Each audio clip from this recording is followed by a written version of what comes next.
औज़ुबिल्लाहिमिनश्शैतानिर्रजीम बिस्मिल्लाहिर्रहमानिर्रहीम। मैं हूं आपका होस्ट इमरान अली शाह और आप देख रहे हैं फ़ख्र पाकिस्तान न्यूज़ टीवी। इस वक्त आज हमारे साथ सियासी टकरा में मौजूद हैं हज़ब साबित अनीस मंसूरी साहब। अनीस मंसूरी साहब को हम खुशामदीद कहते हैं। बहुत शुक्रिया नाज़रीन, आज एक और सियासी तब्दीली आई है और इमरान खान साहब बिल्कुल एक नए अंदाज में सामने आए हैं और वो टक्कर लेने की बात कर रहे हैं। तो अनीस साहब किससे टक्कर लेने की बात कर रहे हैं? क्या वो सियासतदानों से टक्कर लेने की बात कर रहे हैं जबकि वो टकरा ही रहे पहले से? देखिए, इमरान खान साहब जो है ना, आपके जो पसंदीदा लीडर हैं, जी जी सही है। और वो जिस तरफ टकराने की बात कर रहे हैं, इस बार ऐसा लग रहा है कि वो बाकायदा आइंदा दिनों के अंदर इस्टेब्लिशमेंट को चैलेंज कर रहे हैं और ये नज़र आ रहा है। अच्छा। सही है। और ये जब नज़र आ रहा है तो आइंदा दिनों में टकराव बढ़ेगा। तो इस्टेब्लिशमेंट से टकराव की पोजीशन में है इस वक्त वो इमरान खान साहब का, देखिए, इमरान खान साहब का एक बड़ा मसला है कि इमरान खान साहब बात इतनी बड़ी करते हैं और करते इतना सा है। तो इमरान खान साहब जब ये कहते हैं ना कि मैं अमेरिका को नेस्तो नाबूद कर दूंगा, तो ये उसी तरीके से होता है जिस तरीके से मैं आपको 1 करोड़ नौकरियां दे दूंगा, होगी इतनी सी काम। तो दर हकीकत इमरान खान साहब का मसला ये है कि इमरान खान साहब बयानियाँ बनाने के बड़े मास्टर हैं। मतलब वो बयान, ऐसा बयान आपको पेश करेंगे कि आपको ऐसा लगेगा कि हो बस ये इनकलाब औरंगी की पहाड़ी के पीछे से अगले घंटे में आ रहा है। अच्छा, एक और डेवलपमेंट आई है कि एमक्यूएम पाकिस्तान ने, एमक्यूएम लंदन ने कराची में राब्ता कमेटी के सीनियर डिप्टी कन्वीनर का ऐलान कर दिया है और डिप्टी कन्वीनर का। तो इस पर क्या कहेंगे आप? कौन बनाया गया है, किनको बनाया गया है? देखिए, हाँ, ये बात बहुत अच्छी है और ये मैंने अपने व्लॉग के अंदर भी कही थी। मैं आपको भी बताता हूँ कि ये एमक्यूएम के ये 2 लोग जिन्हें नामजद किया गया है, ये जब 22 अगस्त 2016 को जब पूरी एमक्यूएम अलग हो गई थी, तो जो अल्ताफ़ हुसैन साहब की तरफ से उस वक्त राब्ता कमेटी का ऐलान किया गया था, ये वही लोग हैं। अच्छा। और ये कवर खालिद यूनुस वही हैं कि जिनको उस वक्त अक्टूबर 2016 के अंदर अरेस्ट किया गया था और मोमिन खान को भी उस वक्त अरेस्ट किया गया था। तो ये दोनों वही पुराने लोग हैं इनके। अच्छा, अब जो है वो एमक्यूएम ने फ़िलहाल अपने वो 2 फेसेस दिए। उन्होंने 2016 से ही 0 से स्टार्ट दोबारा से किया। इन्होंने अनाउंसमेंट कर दिया। अब देखना यह है कि उनकी सियासी सरगर्मियाँ किस तरीके से वो जारी रखते हैं, क्या इस्टेब्लिशमेंट उनको इजाज़त देती है या नहीं देती है।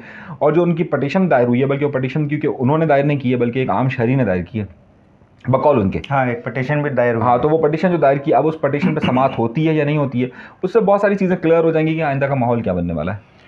ये कवर खालिद यूनुस जो है वो काफ़ी बीमार थे, तो इस पोजीशन में है वो कि कुछ काम कर सकते हैं? कवर खालिद यूनुस साहब का पिछले महीने मैंने इंटरव्यू किया था, उनका स्टॉक हो गया था। अच्छा।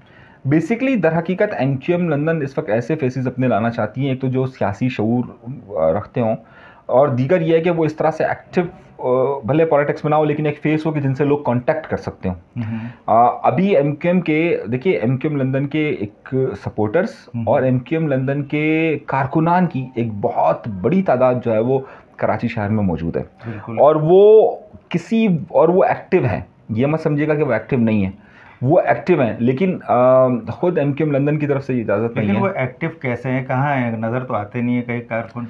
देखिए, उनके कारकुनान इस तरीके से एक्टिव हैं कि ये अभी यौम शोहदा पे कुछ कारकुन नज़र आए थे। नहीं, अभी देखिए, उनकी जो कारकुनान जो एक्टिव है ना, ये उनको लंदन से इंस्ट्रक्शंस नहीं है कि वो इस तरीके से मंजर पर आकर सबको करे। अच्छा, उसकी सबसे बड़ी वजह ये कि उन्हें यह ख़तरा है कि जो कोई भी कारकुनान है उनके, एक तो उनका मुखबरी का निज़ाम बहुत ज़्यादा वो है, और वो ऐसा ना हो कि इस्टेब्लिशमेंट उनको उठा ले तो फिर उनको छुड़वाना एक बड़ा मसला बन जाता है। मतलब इस्टेब्लिशमेंट अभी राज़ी नहीं है? नहीं, इस्टेब्लिशमेंट राज़ी नहीं है।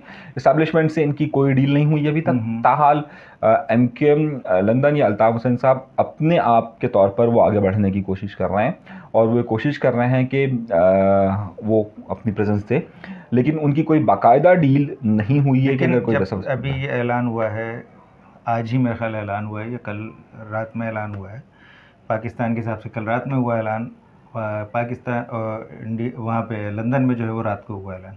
तो इस्टेब्लिशमेंट में कोई ऐसी हरकत नज़र नहीं आई है, कोई ऐसी तहरीक नज़र नहीं आएगी कि कोई कार्रवाई करके दिखाएं वो और कोई खौफ पैदा करे। इस पे खौफ जो पटिशन लंदन के कारकुनों पे? नहीं, अभी देखिए, जो पटिशन दायर हुई है वो एक साहब ने की है और उन्होंने अपनी वीडियो भी जारी की है। इस तरह की पटिशन दायर होती हैं। अब इसका रद्द-ए-अमल उस वक्त आएगा कि वो साहब पटिशन अपनी वापस लेते हैं या नहीं लेते। लेकिन जो उसकी बात नहीं कर रहा, ये राब्ता कमेटी का ऐलान हो गया एमक्यूएम लंदन की, तो 2 लोगों का अनाउंसमेंट हुआ। जी, 2 लोग, जाहिर है 2 से 4 होते हैं, 4 से 6 होते हैं लोग आके। अब कोई किसी एक का भी ऐलान होता है तो वो लोग तो राब्ता करेंगे ना, लोग तो मिलेंगे, उनसे मुलाकात करेंगे। ये जो 2 लोग हैं ना, ये पाकिस्तान की इस्टेब्लिशमेंट को भी, पाकिस्तान के जो एमक्यूएम की मुखालिफ सियासी जमातें हैं उनको सबको मालूम है कि ये एमक्यूएम लंदन से इनका ताल्लुक है, वो तो सही वो कोई ढके छुपे लोग नहीं है। बिल्कुल अच्छा, मैंने कमर खालिद यूनुस का इंटरव्यू किया था तो उनके घर पे अल्ताफ़ हुसैन साहब की तस्वीरें लगी हुई थी। बिल्कुल। तो ये तो इनके खिलाफ जितनी कार्रवाइयाँ होनी थी वो माजी में हो चुकी है, और दूसरे ये क्योंकि इतने सेहतमंद नहीं है तो इनको एक फिर सारे कुछ और भी हेल्थ के इश्यूज़ थे, और हाई कोर्ट ने इनकी रिहाई का भी हुक्म दिया था। तो ये लोग, उन पर वो मामला नहीं है। अच्छा, सबको मालूम है तो अब उसमें कोई ऐसी वो नहीं है कि यार कोई छुपा हुआ कारकुन हो या जिसको पकड़ना हो, ये असर आम। और मैंने जो इनका इंटरव्यू लिया था इन्होंने कहा था गिरफ्तार करना है, गिरफ्तार कर लें। तो आप क्या समझते हैं, अगर इस्टेब्लिशमेंट इजाज़त दे देती या कोई किसी किस्म को रिएक्ट नहीं करती और ये एक्टिविटीज़ करते हैं, तो ऐसा तो नहीं है कि वो 90s जैसा माहौल हो जाए, मारा मारी और नहीं जो कायद का गद्दार है वो मौत का नहीं गद्दार नहीं है, नहीं नारा नहीं लगना शुरू नहीं हो नहीं जाए? नहीं नहीं नहीं नहीं नहीं नहीं देखिए, हाँ, इस हवाले से मैं आपको बहुत सारी बातें बताता हूँ। मेरी इतलात के मुताबिक आप सन 2013 से लेकर 2016 तक आप देखें, एमक्यूएम पर मौजूदा जो एमक्यूएम लंदन है उस पर जी। ऑपरेशन शुरू होता है सन 2013 में सितंबर में, और 2016 तक रहता है। उस वक्त कराची शहर में कोई गोली नहीं चलती। ये बात ऊपर से लेकर नीचे तक तय कर दी गई है कि कराची या कहीं पर भी कोई मुसल्लह तसादुम किसी भी सूरत नहीं होगा। जो 90s का दौर था वो एक इंतहाई मुख्तलिफ दौर था। लेकिन आप जिस तरह कह रहे हैं 2013-2016 उस दौरान टारगेट किलिंग तो बहुत हुई है। नहीं, टारगेट किलिंग्स होती है रही है, लेकिन एक और इनका जलाओ गिराव भी हुआ उसमें। नहीं, उस तरह का जलाओ घेराव नहीं हुआ है। सर, देखिए, मतलब उस तरह का नहीं हुआ, लेकिन होता तो रहा नहीं ना। नहीं, इस बार जो एमक्यूएम लंदन है या जो भी मामलात हैं, अब कराची शहर में या उधर जो 90s का इन्वायरमेंट है ना वो नहीं है। देखिए, कराची में जो 1988 से, बल्कि 1978 के बाद 70 के तहत से जो कुछ भी कराची शहर में हुआ वो कराची में ही नहीं हुआ, वो पूरे पाकिस्तान में हो रहा था। लेकिन कराची में शहर है तो ज़्यादा जल रहा था। तो जो वो असले की सियासत अफ़गान वॉर के बाद शुरू हुई थी, वो उसके असर में पूरा शहर था, उसमें हर तरह के मामलात थे। तो वो जब हवा चलती थी तो वो फिर माहौल ही कुछ ऐसा था। उसमें आप ये नहीं है कि आप एमक्यूएम हकीकी को इल्ज़ाम दें या एमक्यूएम पाकिस्तान को इल्ज़ाम दें, या आप सिपाही साहबा या उस ज़माने में सिपाही मोहम्मद और मुख्तलिफ ग्रुप्स हुआ करते थे, सुन्नी तहरीक, ये सब जो उस वक्त सियासत का इन्वायरमेंट था वो वही था, और उस वक्त की जो कशीदगी थी वो माहौल ही कुछ और था। अच्छा, उसके बाद अब जिस तरह सियासत मैच्योर होती जाती है तो ज़ाहिर है सियासत मैच्योर होती गई और अब इस नौबत पर आ चुकी है कि अब आपको वो माहौल ही नहीं मिलता है कि अब वो भाई ठीक है, अब असले की सियासत को ना कोई और पसंद करता है, ना जो अब वो इतलात है कि एमक्यूएम लंदन भी इसकी शदीद मुखालफत कर रही है, और वो कह रही है कि हम उस तरह की सियासत में नहीं जाना चाहते ये। अच्छा देखिए, एक और बात भी देखिए, बहरहाल एमक्यूएम लंदन के जितने भी कारकुनान थे वही एमक्यूएम पाकिस्तान है, वही पाक सरजमीन पार्टी है। ठीक है ना। तो अगर वो तसादुम की तरफ जाते तो इन दोनों के दरमियान भी तसादुम होता। बिल्कुल। तो ये अब वो माहौल नहीं है सियासत का, और एमक्यूएम लंदन भी जो है वो अगर आएगी तो उसको उसके ख़िलाफ़ ही जाना पड़ेगा कि वो अदम जो तशद्दुद का रास्ता था वो अब वो सियासत की गुंजाइश नहीं, अब वो मेट्रोपॉलिटन सिटीज़ आ रहे हैं, उस तरह का मामला है। तो उनकी तरफ से क्लियर है कि किसी भी तौर पर एम्यूनेशन की तरफ नहीं जाना है। और जिस तरह मैंने आपसे कहा कि एमक्यूएम लंदन के कारकुनान बहुत सारे मौजूद हैं, उनके हलफ याफ्ता कारकुनान अब भी मौजूद हैं बहुत सारे कराची शहर के अंदर भी, लेकिन आपको ऐसी कोई कार्रवाई नज़र नहीं आएगी। अच्छा, एमक्यूएम के धड़ेबंदियों में अमूमन ये रहा कि महाजिर कातिल महाजिर मकतूल का मामला रहा, हज़ारों की तादाद में कत्ल हुए, वो महाजिरी कत्ल हुए और महाजिरी मकतूल थे और महाजिरी कातिल थे। उस वक्त ये फार्मूला देखा गया कि हकीकी एमक्यूएम हकीकी, जो अब महाजिर गवर्नमेंट के नाम से है क्योंकि ये मुत्तहदा बन गई, तो एमक्यूएम हकीकी के जो सरबराह हैं, चेयरमैन आफाक अहमद साहब ने नारा लगाया कि महाजिर कातिल महाजिर मकतूल का मामला अब नहीं होगा और हम इसको हल करना चाहते हैं, सॉल्व करना चाहते हैं। क्या इस पे अमल दरामद जारी रहेगा बाद में भी? देखिए, सब लोग अब नहीं चाह रहे।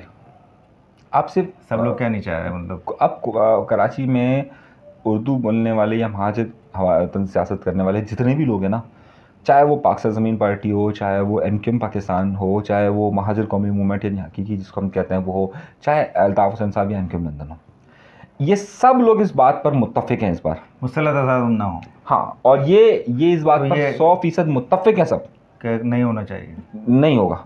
और ये मैं एक ग्रुप की बात नहीं कर रहा, ये सबकी बात कर रहा हूँ। सब असल में शहरियों पे आप ये देखें कि शहरियों में एक खौफ बैठा हुआ है कि एमक्यूएम लंदन आ जाएगी तो पता नहीं क्या हो जाएगा और दोबारा से जो है ना वो मामला खराब हो जाएंगे। नहीं, वो तो देखिए ना, बात यह है कि एक्शन का रिएक्शन है ना, एक्शन टू रिएक्शन है।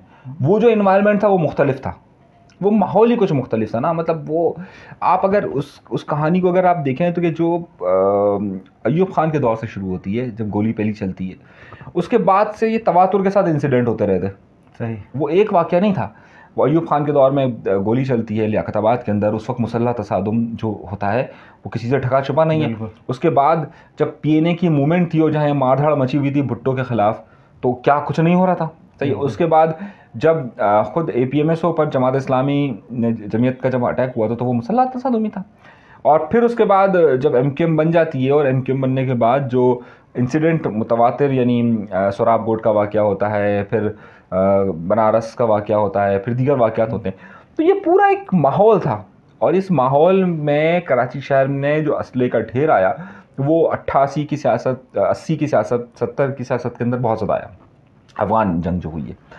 अच्छा, अब वो उस तरफ लोग अवॉइड कर रहे हैं जाते हुए कि यार ये मामला ज़रा उस तरफ ना चले जाए। अच्छा, तो अब इस हवाले से सारे ग्रुप्स हैं वो सियासत की तरफ नहीं जा रहे। अच्छा, वही सारे ग्रुप नहीं, जो मजहबी इंतहा पसंदी के ग्रुप थे कि जिसमें बहुत सारी मजहबी तंजीमों के नाम आते थे, वो एक टारगेट किलिंग, शिया टारगेट किलिंग होती थी, बहुत सारे टारगेट किलिंग्स होती थी। तो अब बहरहाल पाकिस्तान की स्टेट ने वो इन्वायरमेंट ही नहीं रखा। बिल्कुल बिल्कुल। ये इसका बहरहाल क्रेडिट जो है वो पाकिस्तान की रियासत को जाता है। और पाकिस्तान की रियासत ने पहले उन्हीं की पॉलिसीज़ की वजह से 80 के अंदर जो सारे मामला असला आया अफ़गान वॉर की वजह से, फिर उन्होंने ही उसको, जब अफ़गान वॉर ख़त्म हुई हो तो फिर अब उन्होंने ही उस सारे मामला को टैकल कर लिया।